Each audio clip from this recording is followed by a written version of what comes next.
Hello everyone, today is April 4th, 2012, and this is the Daily Tech Recap.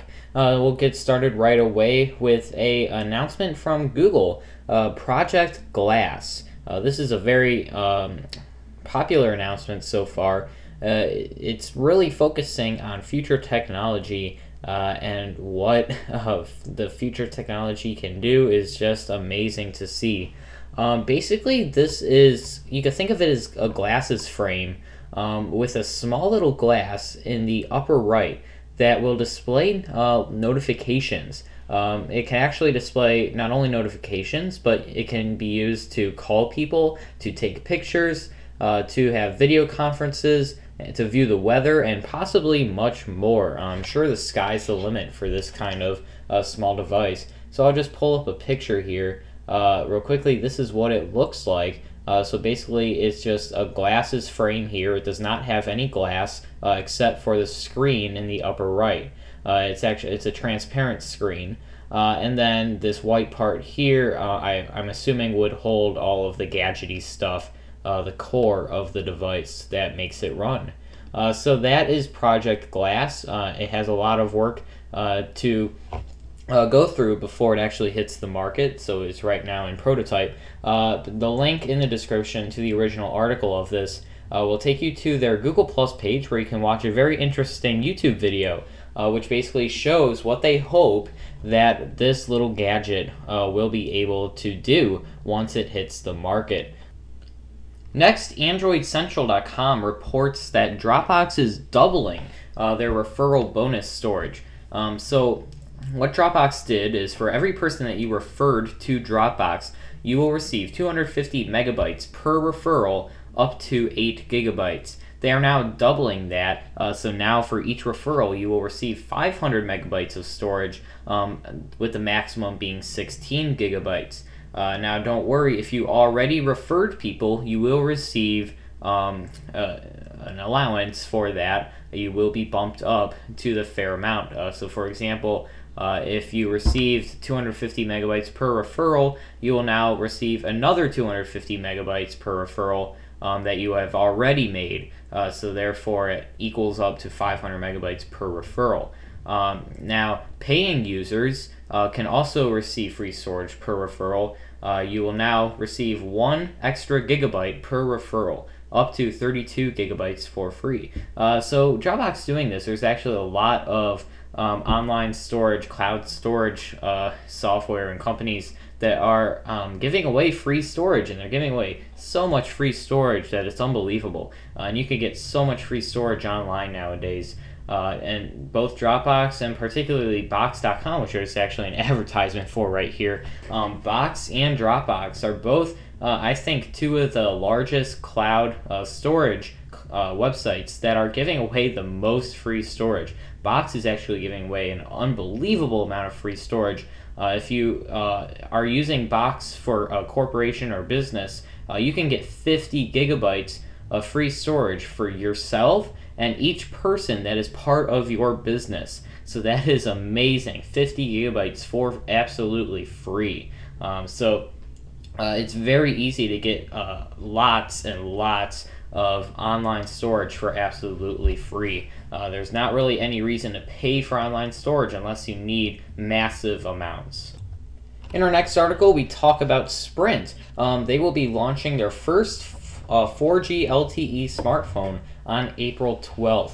An article posted by Talk Android ran through the device, which is the LG Viper 4G.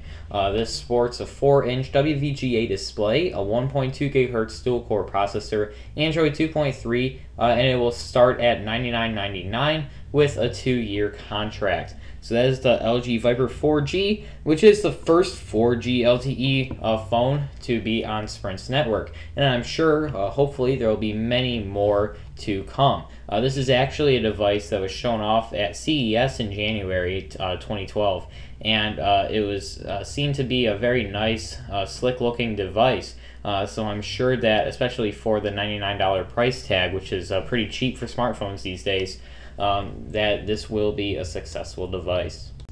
Next, we have an article posted by AndroidandMe.com, and this talks about Motorola Webtop, which is something that I was always fascinated with ever since the launch of it. Now, Webtop is receiving an update, we believe. We caught Webtop 3.0 beta in the leaked SDK of Android 4.0. And if you're not familiar with Webtop, it's essentially software that lets you convert your phone into a laptop. Of course, the phone running Android has to be compatible with Webtop. It has to have the connections and the software installed, and it has to have a dock that it can fit into. However, once you have all that, you can connect it to the dock and it will display the Webtop software and basically use it like a laptop. Now, Webtop 3.0 should be faster and more reliable than earlier versions of Webtop, which were actually slow and buggy.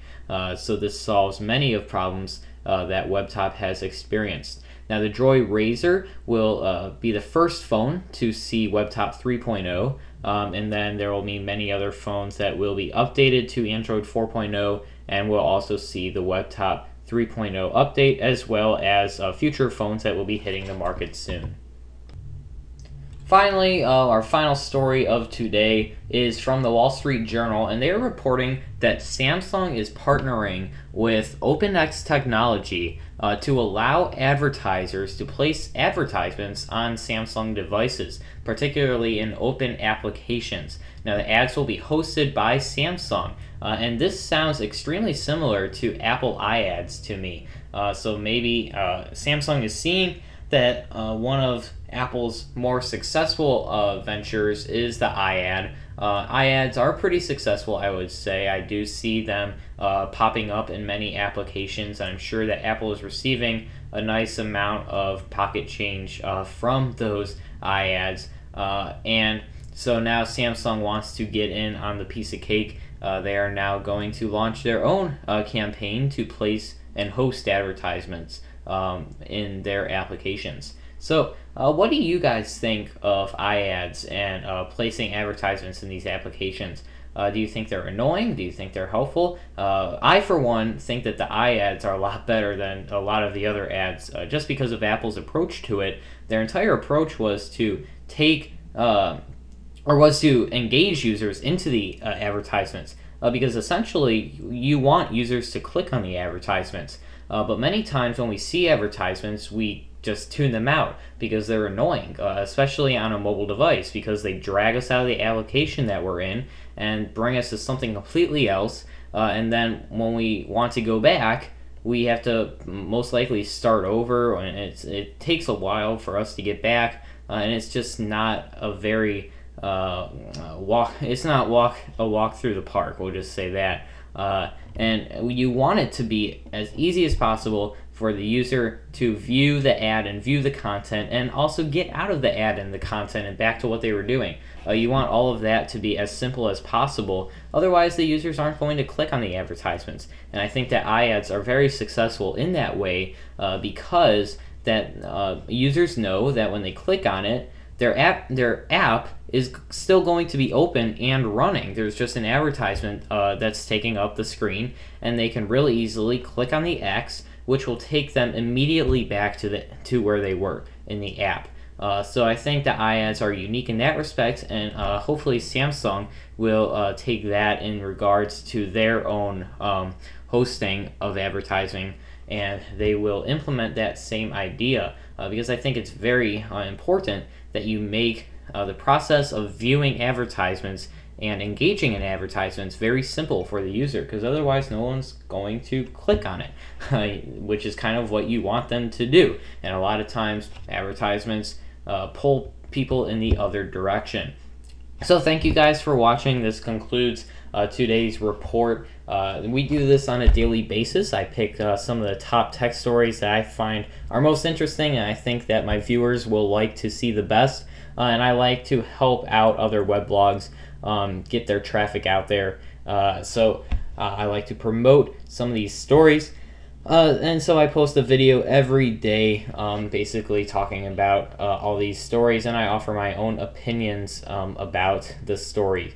So make sure to subscribe to my YouTube channel so you get these videos every day. Also follow me on Google Plus because that is where I post just about everything that I do online. And check out my website, mikebed96.com. That is also where I post all of my videos. And thank you guys for watching. I will see you guys in the next video.